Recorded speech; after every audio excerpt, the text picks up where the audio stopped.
Eugene. Yeah, Chris, we were just watching some of the headlines and looking at the headlines today in the New York Times and various websites. Yes, we came across a couple that were very disappointing, upsetting, anger-inducing. There was a case with a North Carolina judge who ruled that the body cam footage of a shooting, a murdering of a young African American man was not to be released to the press. His family will be able to see it, but it will only be a small clip. And then, of course, you have, a year after the killing of Breonna Taylor, uh, only now as an investigation into the workings of the Louisville Police Department been announced. So, um, yeah, it's just been difficult coming across this news over the last couple weeks. And the Latinx man who was shot with his hand with his family nearby in Oakland.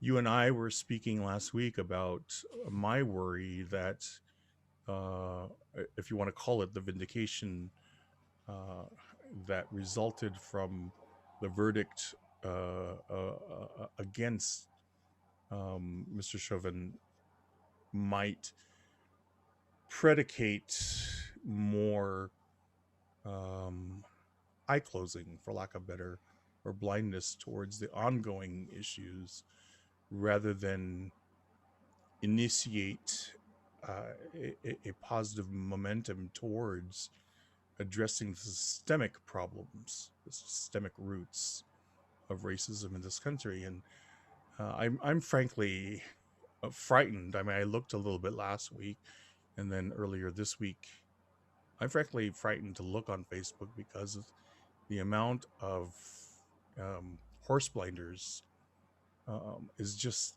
very upsetting to me. I think your feelings are valid.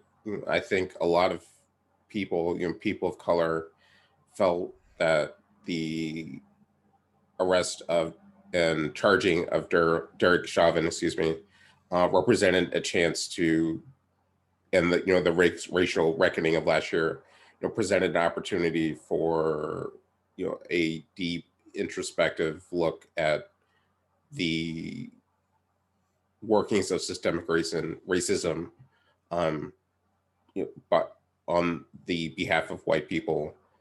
And it's unfortunately been disappointing to learn that there are a number of people who looked at the happenings as a one off, that the system's been fixed because Derek Chauvin was convicted.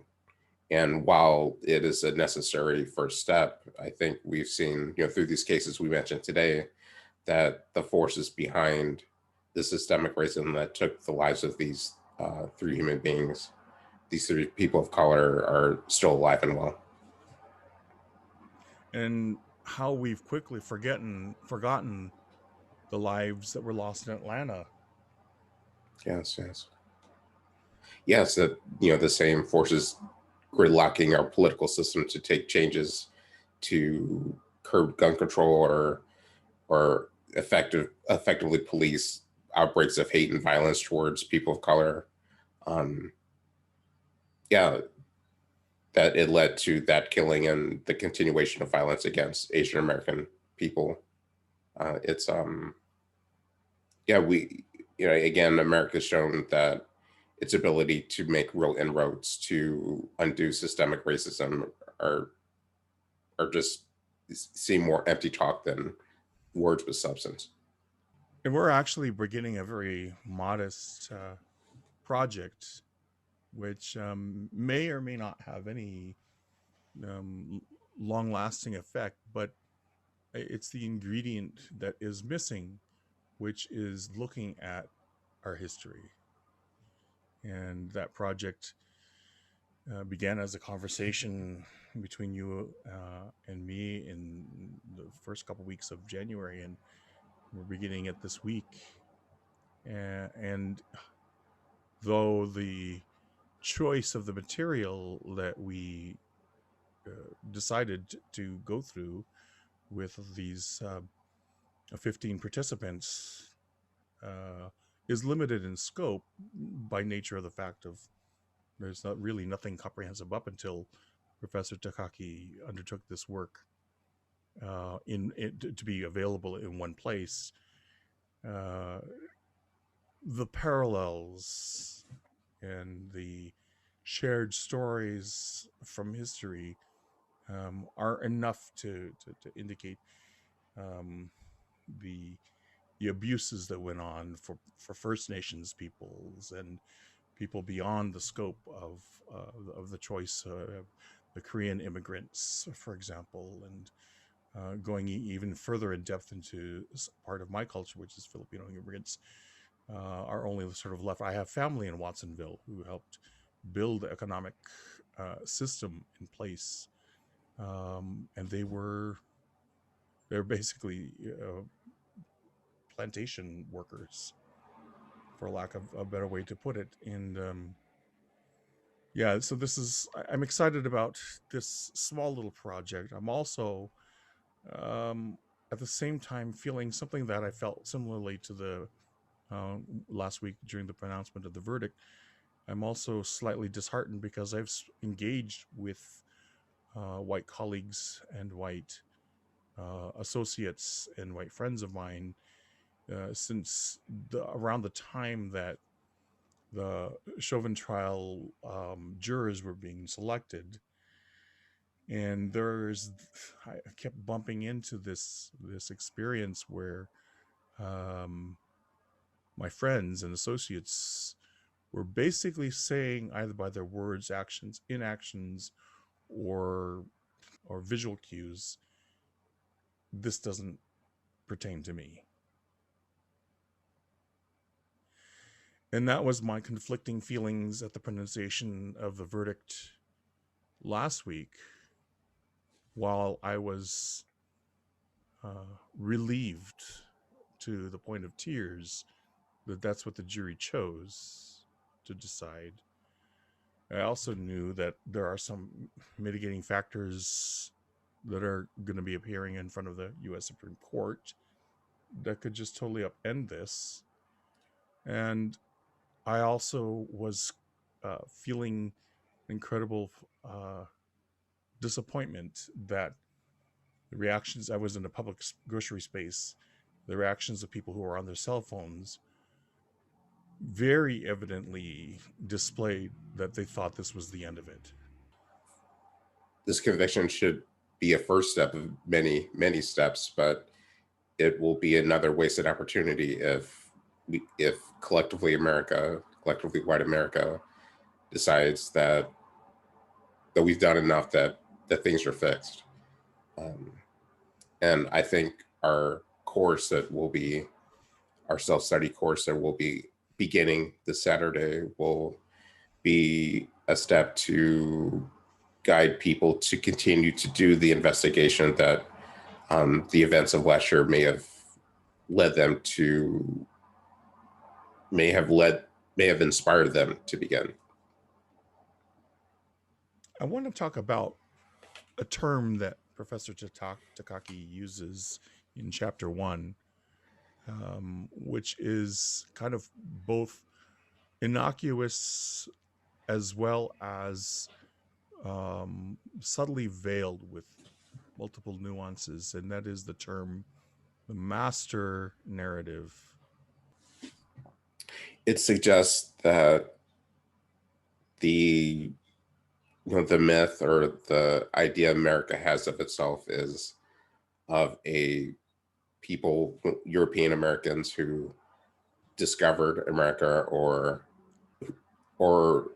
decided to make America better by its efforts to expand and provide jobs and provide a better way of life for the European Americans, the people who came here, and that of course bumps up against the very real history, the very real experiences of First Nations people, African Americans, Latinx people, Asian Americans who um, lost their lives, who were brutalized, who were denied the same freedoms in law that the white settlers, the white people who came here were given access to.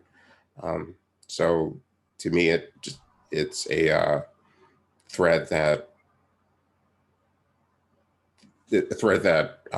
highlights the two different experiences that white people and people of color have when thinking of America. When looking at the history of whatever culture that found its refuge on these shores, there will be painful pieces of truths and painful sharing of personal historical stories that will help help to surface the paradoxes that are the complexity of racism in this country. Paradoxes, ironies that are not really easy to accept at surface level.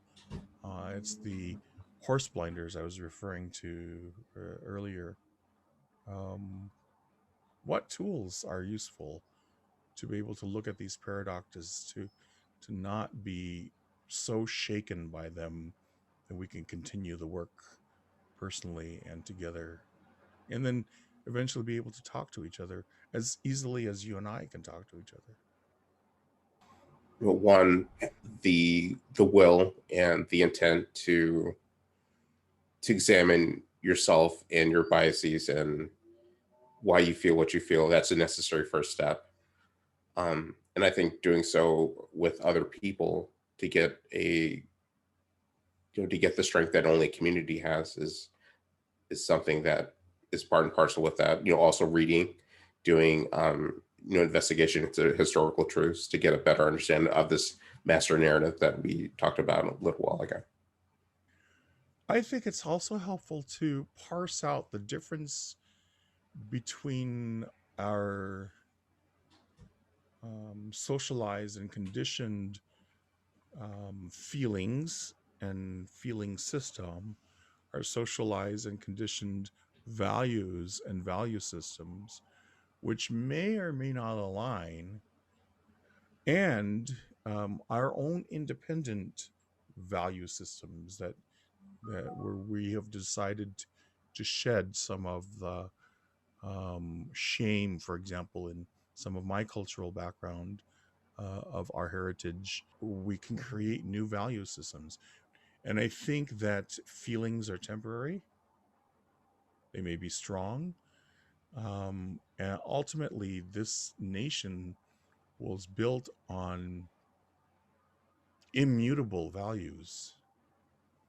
And I think it's important to parse out uh, both the personal and social values and feelings becoming that results from this type of investigation that you're talking about, because when those two begin to be examined closely and really scrutinized, the depth of the feelings and the fear, the flight fight syndrome that occurs, the negating of everything you've been told from kindergarten on, starts to move towards these more essential core immutable values that are also accompanied by new kinds of feelings, uh, then we are on a path of becoming, both as individuals and maybe hopefully someday as a nation. Right, right. When we realize how the personal becomes political, we can you know politics change as the values and culture changes, and if people begin to unpack and, like you said, parse out their feelings from their behavior, then laws can change, and some of the violence done towards people of color can be can stop and true healing can start to happen. Mhm. I had a friend who a couple months ago we were talking about this subject in a very general way, and her response, she's not a participant, her response was, we do what we can do. And the conversation just stopped there, because it's that point at, oh, I think everybody has a point of comfort that they're willing to stretch a little bit, and then there's a point of hopefully no return to old value systems. But there's also this very difficult point after the point, beyond the initial discomfort, that people are unwilling to, it's like a rubber wall, unwilling to move Mhm. beyond. Yeah. Well, it shows how embedded these values are. I mean, not to get psychological about this, but the subconscious is a very powerful aspect to our mind, to what we do every day. And I think this rubber wall that people come into contact with, I think is coming up against the subconscious and the realization of just how embedded these toxic values are in every aspect of our lives. And to further commit is to unpack all that, to detangle that. And that's just from it's a lot to go through, but we can't get to the world we want until we push past that initial resistance. And so, for, well, I mean, we have 15 people participating in our small little venture, and I'm incredibly grateful for their heroic decision, their courageous decision. Uh, but for those who are unable, or were unable for whatever time constraint reasons and so on, um, how does one begin to do this work? I think you know picking up Professor Tataki's book, Different Mirrors, is a great start. uh, and a way to get in touch with these historical truths, these difficult historical truths that Eugene and I have talked about. um, and also just strictly Googling, coming into contact with a vast number of publications catered to people of color, to get a better sense of what their voice is saying, and to frankly just really listen to your values, listen to your experiences, and begin to open up and really listen to other people to understand where they're coming from. Mm, and that leads me to what I, in my dreams, imagine that uh, Dr. King would have added in his ongoing speeches, should his life not have been taken away so tragically, which is the dream to be able to speak honestly and openly with others the way you and I can speak, no matter what the cultural differences, no matter what the color differences. I um i dream of that day.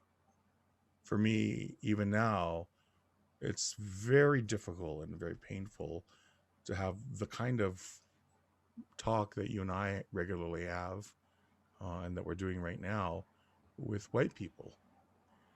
I have to do a lot of um, Asian splaining to get to a level of being able to be heard. And generally, through my 50 someone years of adult life, it's a very difficult pattern to remove. Which leads me to how you and I met, which was in a people of color meditation sitting group, and it was very, we didn't, I didn't have to edit myself. People in that room generally didn't have to edit themselves or have to culture explain themselves to get onto a par with other people. Yeah, it was a very refreshing experience. Like, I too have been in friendships with white people, and it's disappointing and a little confusing to have to explain basic parts of who you are in order to be heard. I too wish there was a day where, I could, talk about elements of my culture, and someone say, "Oh yeah, yeah, yeah, I totally get you," or "I get why you feel this way." We're not there yet, but I think our course is, getting us, that much closer to that day. There are some prophets, some writing scholastic or sociological sociology prophets, and especially comedians. I call comedians prophets, who are able to do that. Right, right. To just kind of take something unexplained and make it to voice it in a way that's really funny, to kind of um, point out the truth from a different perspective, from a different, yeah. And we'll put a link to one of those comedians in this in the comment section of this YouTube video. Yeah, yeah. So our dream in this project, our dream for, I think, the society that we live in this continent, in these Americas, Southern, Central, and Northern America, is the very simple dream for people of any creed, nation, race, culture, to be able to speak freely to one another and exchange without the difficulty that cultural boundaries have conditioned us to stop at. Because I want to say regarding that experience with that friend at the beginning of the selection of the jury, that beyond the point, taking someone to the point of just beyond the point of discomfort, then there's that rubber wall. But beyond that rubber wall is a place that is so wide and spacious, like the plains described in the poetry of early America. But similarly, for me as a person of color and a person of mixed races, there is that point of discomfort and that point at the rubber wall at which I'm unwilling to any longer have to Asian multi race Asian splain myself, so that I can get to that spacious place. And it's why I think certain cultures find solace and comfort and support among themselves. That's not a unnatural thing to happen, but it is. And I'm not a sociologist, but that is a common place for homestead to occur. Yeah, it's interesting how, once there's a commonality, that all of the differences that normally prevent people from coming together are all of a sudden dropped, and there's this sense of openness and freedom, for like, or maybe not freedom, but there's an ease that's so refreshing and so nice to come across. We'll be joined by a special guest. Maybe you want to hint at it in a week or two.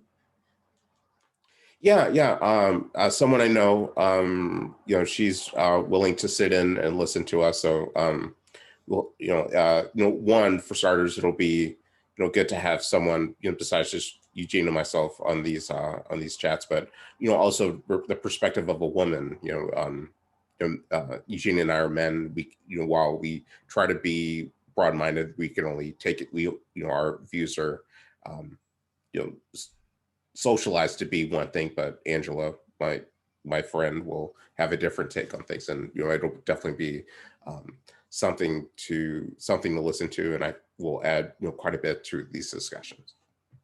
Thank you for watching.